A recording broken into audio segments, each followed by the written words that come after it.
No sé qué sabor de boca les queda cuando escuchan testimonios como el de Ruby en George Grizzard, pero en mi mente típicamente como misioneros, cuando veo a ellos, los misioneros, como es el caso ahorita, por ejemplo, de lo que en inglés se les llama first responders, que son los primeros que llegan a los eventos como el del huracán Harvey que acaba de suceder.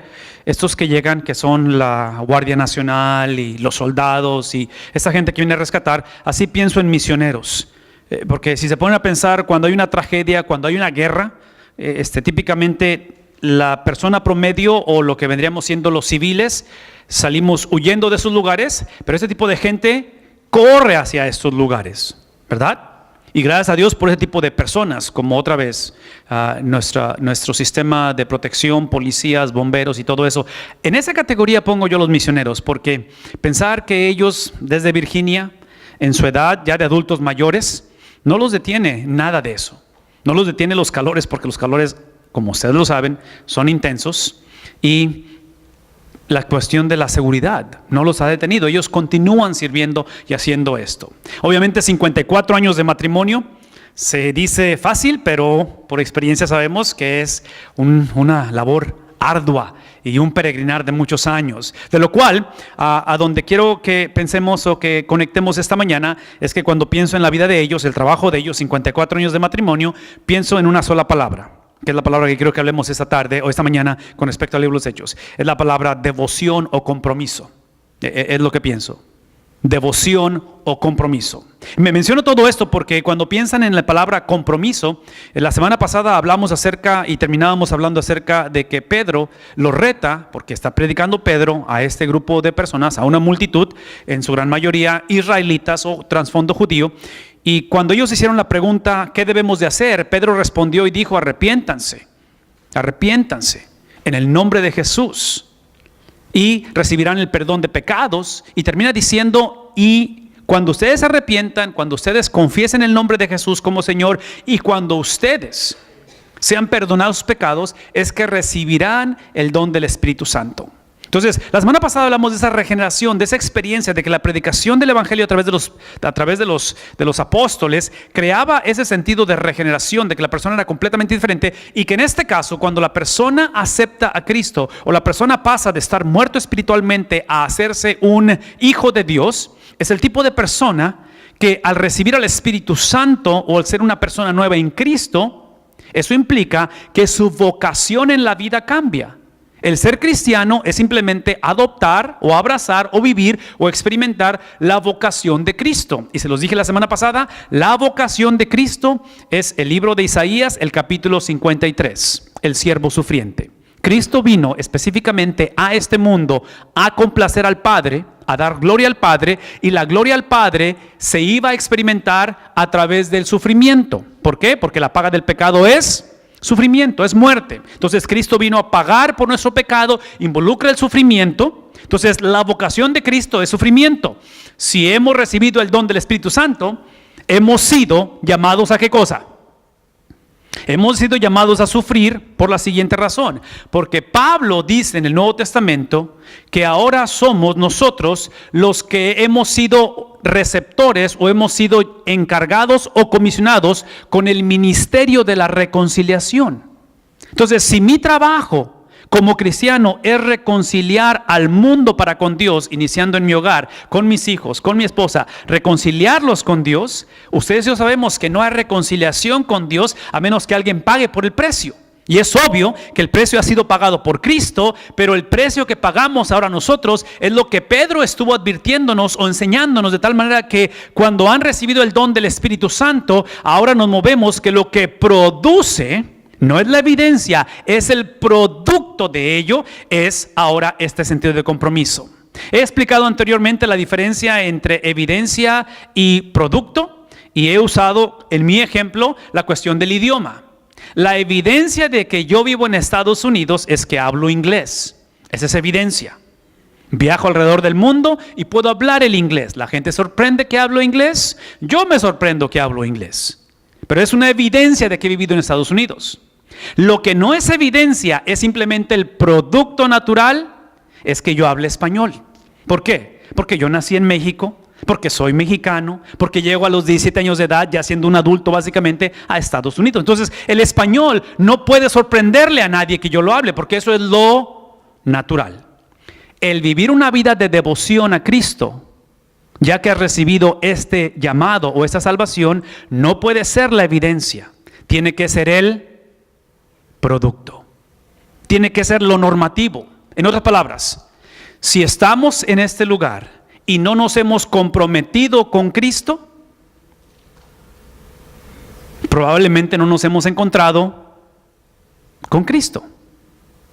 ¿Sí?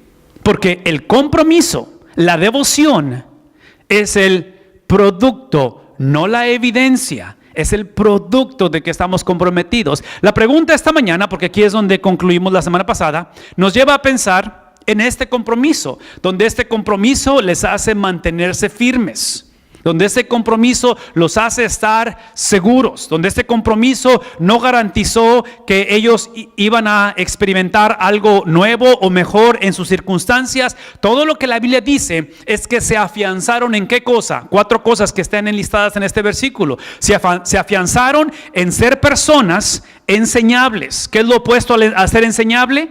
La palabra en inglés es teachable. ¿Qué es lo opuesto? ¿Soberbia? ¿Sábelo todo? ¿Sí? Entonces observen que por naturaleza el hombre es un sabelotodo. Nadie tiene que enseñarme a ser soberbio. Por naturaleza lo soy. E inclusive la soberbia o el sabelotodo es como la avaricia. Nunca se ve en el espejo. ¿Me explico? Nunca nadie se ve en el espejo y dice, no, yo soy un soberbio. No. Uno siempre va a buscar la manera de razonar por qué actuamos como actuamos. Lo que quiero que entiendan es esto, que el mantenerse o el comprometerse, esa palabra mantenerse o devoción, compromiso, es algo intencional. Y la intencionalidad es que ahora soy enseñable.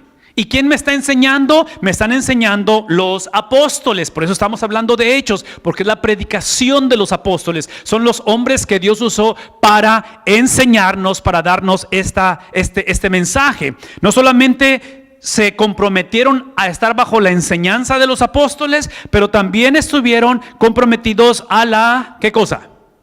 A la comunión. Se dieron cuenta que la enseñanza de la Biblia lo que produce es que produce una relación vertical con Dios, pero esta relación vertical con Dios siempre es reflejada en una relación horizontal con otros. De tal manera que estaban comprometidos a vivir en comunión. Ahorita vamos a hablar un poquito más acerca de esto por la cuestión de iglesia, pero esto es lo que significa esa conexión que va más allá de una conexión, la cual le llamamos de elevador. ¿Saben de qué estoy hablando cuando digo elevador? Súbanse a un elevador y típicamente te subes y está la musiquita que es como un jazz, como un blues, así como un bajo y una batería bien despacito. Te subes, está una persona ahí y típicamente, buenos días, y es todo lo que dices. Nunca entras en una conversación profunda con alguien en un elevador, ¿sí me explico? Entonces, nuestro deseo es que al estar en una iglesia, nuestras relaciones con aquellos que estamos aprendiendo juntos no sea relación de elevador. Eso implica para algunos de nosotros que de estar asistiendo, recibamos el don del Espíritu Santo, seamos salvos y pasemos por la pila bautismal para poder entrar en una conversación o en una relación de compromiso, no nada más de consumir, sino ahora aportar. No solamente están en esta comunión, pero observen esto, esta relación con otros tiene un propósito, y el propósito es el partimiento del pan. El partimiento del pan simplemente es el poder atender a las necesidades de otros. Cuando ustedes ven a los Greaser aquí enfrente, a George y Ruby, a través de ellos, en nuestras contribuciones que hacemos es para bendecir a otros. ¿Sí captamos eso? Como iglesia, la razón que existimos es para bendecir a otros. Personas de nuestra iglesia andan en Corpus Christi sirviendo a las familias de Corpus Christi. Se han mandado muchos víveres de parte de nuestra iglesia para Houston ya, porque existimos ¿para quién? Existimos para compartir o repartir o partir esta cuestión del pan, de tal manera que nos lleva ahora a pasar juntos tiempo en la presencia de Dios. En sus boletines está esto y se los voy a recordar, pero este miércoles, por primera vez, interrumpimos las actividades normales de los miércoles, que son clases, que son reunión de jóvenes, y todos sin excepción, todas las clases, todos los grupos y toda la iglesia, para aquellos que no típicamente no vienen el miércoles, nos vamos a reunir en el salón social y nos vamos a reunir como familias a hacer una sola cosa. Esto que está aquí. Es todo lo que vamos a hacer. No va a haber estudio bíblico, tal vez un canto al principio, pero literalmente lo que vamos a hacer es simplemente clamar a Dios juntos. Esta mañana lo que quiero que pongan en sus hojitas y quiero que lo mantengan bien conectado en esto, es que este compromiso, lo que va a producir en la vida de los discípulos, este compromiso a ser enseñables en lugar de soberbios, este compromiso que los lleva a vivir en un compañerismo, en una relación que no sea de elevador, que sea profunda, que les ayude a atender las necesidades de otros en un país o en un contexto tercermundista, que es donde está escrita la Biblia, y que les va a llevar a esta comunión con Dios en profundidad. Observen lo que produce. Produce la cuestión de asombro. Es la experiencia de que cuando nos comprometemos con Dios, no es para que Dios simplemente me bendiga. Inclusive yo diría esto, y esto lo expliqué la semana pasada y lo voy a explicar una vez más. Cuando uno profundiza su relación con Dios, lo que eso produce es que ahora mi reino, mi cultura, mi trasfondo, lo que me hicieron, lo que me dijeron o cómo fui creado, que no es necesariamente malo, empieza a ser disminuido. ¿Por qué? Porque en el trono de mi voluntad, de mi manera de pensar, de procesar la vida, de tomar decisiones, no hay manera de poder mezclar lo que Dios dice y lo que yo pienso que Dios dice. De tal manera que esta cuestión de poder yo vivir un compromiso con Cristo, compromiso con Dios, lo que produce es que produce el incremento de la persona de Dios. Y cuando Dios se hace presente y su persona incrementa, lo primero que produce no necesariamente es un cambio de circunstancias o simplemente que respondan mis necesidades, lo cual Dios siendo un Dios amoroso, Dios siendo un Padre amoroso, Él se complace en hacerlo. Pero estamos hablando de personas que al ver este versículo 42 terminan siendo, ¿qué cosa? Ahora, la palabra asombro o asombrados es el concepto de lo que viene siendo una fobia. ¿Saben lo que es una fobia? ¿O lo que es fobia? O sea, existe estar nervioso, existe tener miedo, pero existe también tener ¿qué cosa? Fobia. Entonces, la imagen que viene a mi mente para ilustrar esto, porque eso es lo que produce la presencia de Dios, produce una fobia, ¿sí? Un terror. Es el concepto en el cual pienso, no sé si recuerdan esta película, pero en la película de Lion King hay una escena donde a través del drama de la historia, Simba, que está chiquito todavía, es un leoncito chiquito, está en un valle donde de repente se viene una avalancha de puros toros. Entonces vienen todos así descendiendo y ahí es donde él se da cuenta, porque de repente está a lo lejos, pero empieza a ver que la tierra empieza a vibrar por el que vienen los toros corriendo. Y de repente voltea, y cuando voltea, su cara de sorpresa, no porque vienen, pero vienen ¿hacia dónde? O sea, es un terror que él no puede controlar. Es un terror más allá de tu habilidad de simplemente decir, ahí vienen, quítate del camino. ¿Sí me explico? Eso es lo que la Biblia está diciendo que produce la persona de Dios. La persona de Dios produce en nosotros un temor que los apóstoles mismos, estando en alta mar y estando en medio de una tormenta, mientras Cristo dormía, ¿recuerdan la historia?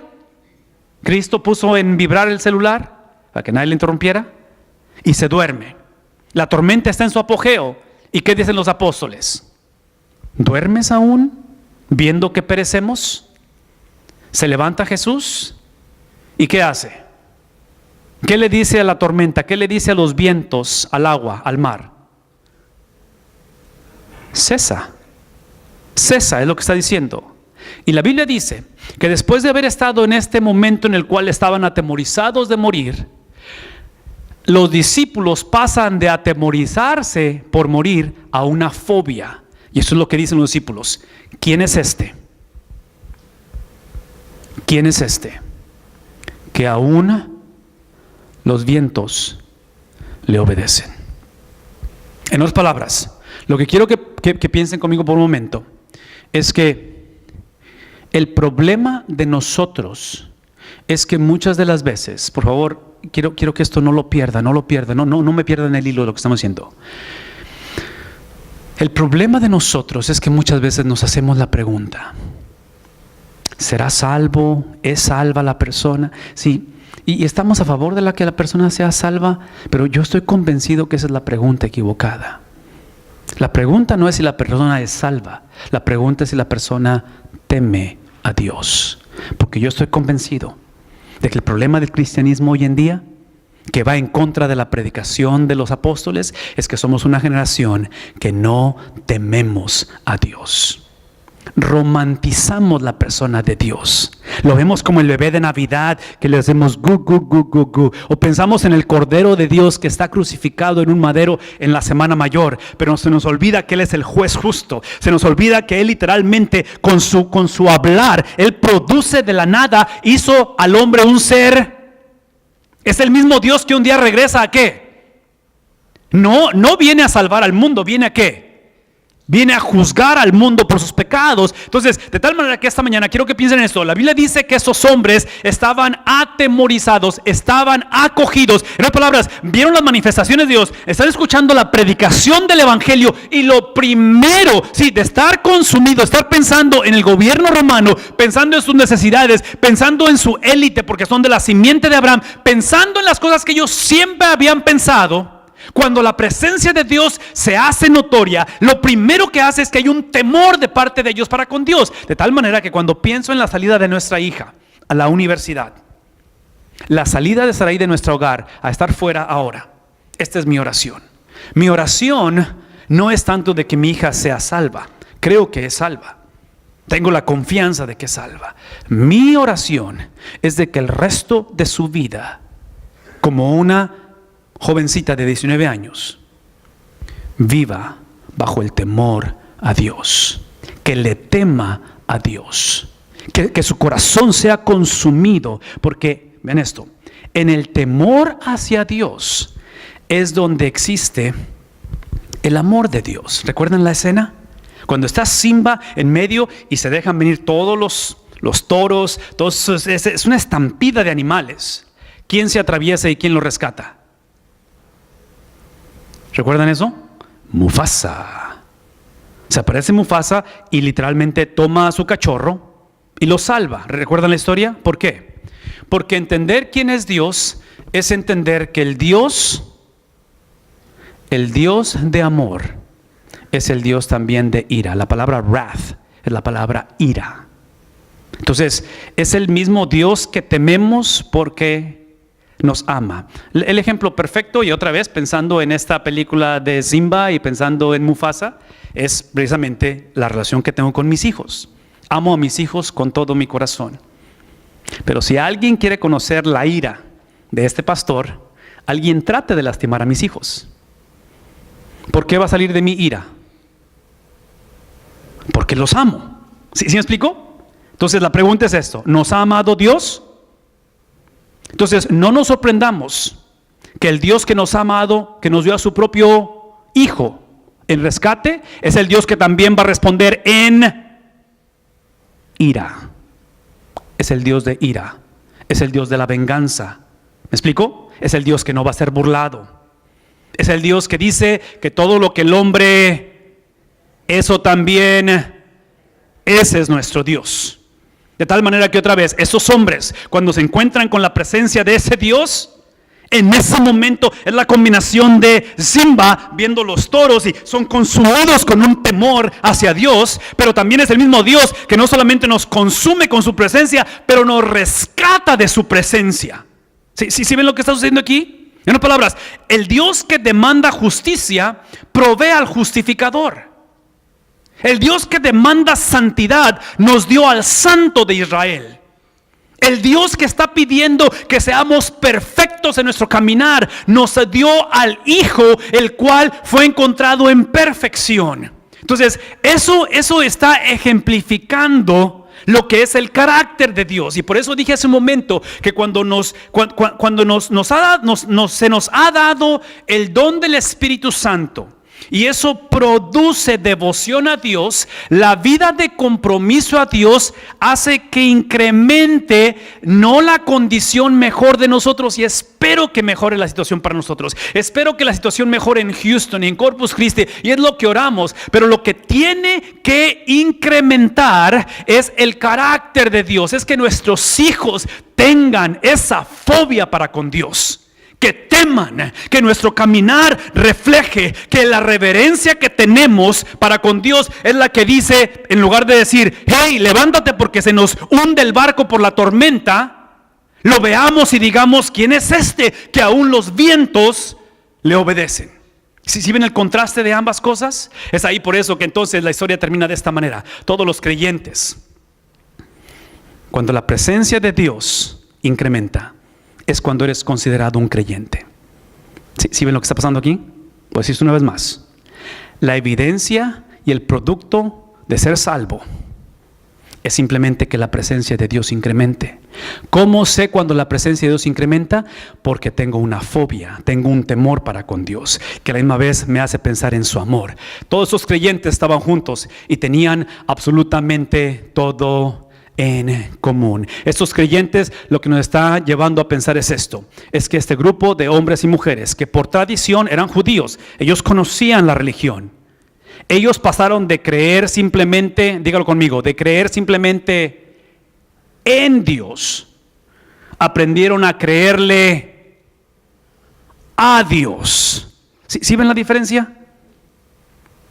En lugar de simplemente decir, porque así me enseñaron, porque inclusive es lo que dice la Biblia y hay que creer la Biblia, ¿no es cierto? En lugar de simplemente basarlo en lo que yo pienso que debe de ser, por primera vez en esta experiencia donde esta fobia, donde este temor a Dios incrementa, donde mi reverencia incrementa, ahora he aprendido, por favor escuchen esto, ahora he aprendido no solamente a creer en Dios, pero ahora creo lo que Dios ha dicho. Porque mi temor para muchos es que nos hemos conformado simplemente en ver a Dios como vemos una fecha célebre en el calendario. Celebramos a Dios como celebramos el Día de las Madres. Y si eres del Valle, el Día del Pavo. Clásico, el Día del Pavo. ¿Sí me explico? Lo ponemos a Dios en la categoría de que tenemos a los Reyes Magos, tenemos a George Washington y tenemos a Cristo. No. Sí, el punto aquí es de que cuando yo descubro y empiezo a ver el incremento en mi hogar, en mi familia, sí, de la magnitud de este Dios, y por lo mismo produce en mí un temor de Dios saludable, donde lo veo y digo, ¿quién es este? Que aún los vientos le obedecen. ¿Sí? Es que paso de creer en Dios ahora a creerle a Dios. Y yo espero que esta mañana lleguemos a la conclusión, can we get the lights please? Lleguemos a la conclusión de que el creer en Dios no es la meta, es simplemente el principio de la conversación. De que la meta siempre ha sido creer lo que Dios ha dicho, no lo que yo pienso de Dios. Véame tantito por favor, porque aquí es donde termina la conversación para nosotros. Esta experiencia de creer no solamente en Dios, pero creerle a Dios, es entender esta mañana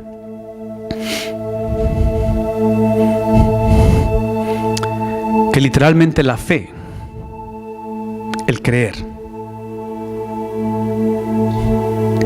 es afirmar que Dios es confiable, que Dios hace lo que promete.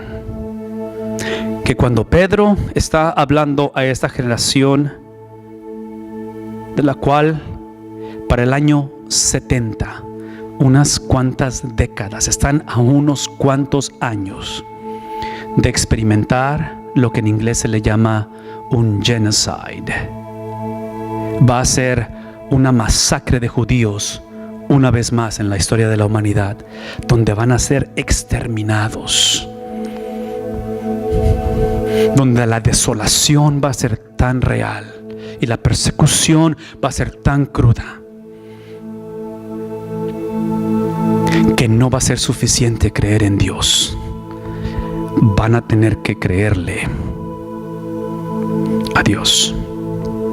Yo no sé dónde está tu vida esta mañana, y yo no sé si a lo mejor el problema contigo y conmigo es que nos hemos conformado en creer simplemente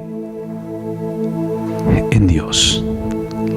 Pero el mensaje de Pedro es de que conforme las circunstancias empeoran, y no anticipo eso para nadie, pero cuando el mundo se mueve en dirección opuesta a los caminos de Dios, como cristianos, nuestro trabajo es ver la presencia de Dios incrementar, manifestada en esa reverencia y temor a Dios, donde dejemos de preguntarnos si somos salvos. La salvación produce una fobia para con Dios. La salvación lo que produce es una reverencia a nuestro Dios, donde ahora tememos al Dios de la Biblia por el amor inefable que nos ha sido dado. Así es que conforme oramos esta mañana, yo quiero que simplemente observen cómo el versículo 46 habla de la manifestación de la reunión de ellos en el templo, del cual estaban en sus casas supliendo las necesidades unos de otros. No porque la situación mejoró, no porque la situación se vio más alentadora, pero lean la historia de estos grupos de hombres y mujeres y su condición solamente empeoró. Su situación simplemente fue más caótica. Y una vez más, no estoy anticipando esos caos para nosotros, pero será posible que esta mañana la oración tiene que ser de, en lugar de simplemente creer en Dios, aprendamos a creerle a Dios. Yo no sé si esta mañana a lo mejor la urgencia que tenemos ya no es tanto de nuestra salvación. Mi oración es de que cada uno de ustedes haya encontrado su salvación en Cristo, pero a lo mejor esta mañana es la mañana en la cual por primera vez oramos por alguien más. A lo mejor esta es la mañana en la cual pensamos en nuestros hijos y hemos cometido el error de educarlos a simplemente creer en Dios. Pero ¿qué si el reto de esta mañana es que nos comprometamos a que nuestros hijos, a que nuestros matrimonios, a que nuestros padres, a que nuestra generación sea la generación que le crea a Dios, que le crea a Dios, que en lugar de simplemente afanarme en simplemente enseñarles la Biblia, ahora mi conducta, mi fobia, mi manera de incrementar su presencia lleva la atención de él o de ella hacia Dios en lugar de mi persona. Que ahora la presencia del Señor consuma mi hogar, consuma mi generación, consuma nuestros líderes y nuestros gobernantes. Que sea la presencia de Dios que inunde de ese amor lugares como Houston, Texas, los hogares donde literalmente no tienen dónde vivir en el área de Corpus Christi. Que en momentos en los cuales tú y yo caminamos por el valle de sombra y de muerte, que nuestro corazón deje de conformarse en creer en Dios, pero a lo mejor en momentos de soledad, en momentos en los cuales estamos literalmente creciendo en un adormecimiento a la sensibilidad espiritual y llegamos a esa rutina de simplemente hacer lo que tenemos que hacer porque es lo correcto por hacer, pero nuestro corazón ha perdido la pasión por el evangelio. Por primera vez clamemos a Dios y le pidamos que ayude nuestra incredulidad, que nos dé la habilidad de anticipar que a lo mejor el problema de nuestra generación es que no hemos tomado en serio la santidad de Dios, el poder de Dios, la gloria de Dios, la majestad de Dios. Y por primera vez a lo mejor como cristianos tenemos que pedir perdón por nuestra insensibilidad a su voz, por poner sus estatutos como si fueran una opción múltiple, como si fuéramos la excepción de lo que la Biblia enseña, y por primera vez entender que este es el Dios que tiene el poder de resucitar a los muertos, y que no importa cuál sea tu condición, el Señor la puede transformar bajo su voluntad, bajo sus designios.